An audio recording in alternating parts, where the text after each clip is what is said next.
फैगौ 10 नभेम्बराव मोन्नैबो आफादा खेबसेनो मोनसे सायनायावनो मिटिंखौ खालामनो नागिरदों बा लाहार फाहार खालामदों जाहाथे बे मिटिंआ मोजाङै मोजां जालाङो आरो बे मिटिंनि गेजेरजोंनो जोंनि जितु थुनलाइ आरो राव हारिमु आरो जोंनि हांखोफोरा जाहाथे मोजाङै गोजौआव थांसिनो आरो बिथांमोना जाहाथे गोजौआव लांनो नाजायो आं बेखौनो बिथांमोननिसिम आङो खावलायबाय।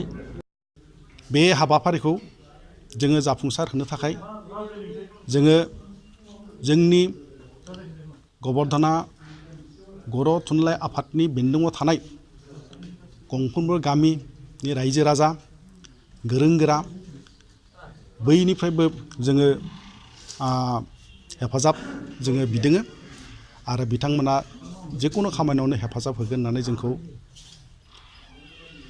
खोथा होदोङो। निउस पर्टेलनिसिम साबायखर थाबाय।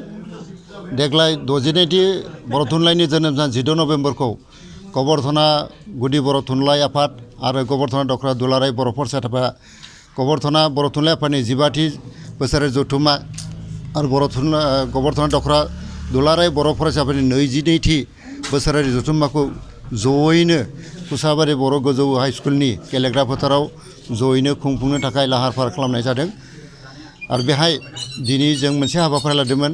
बे जथुम्मानिनो गाहाय खुन्थिया गायसननाय हाबाफारि दंमोन।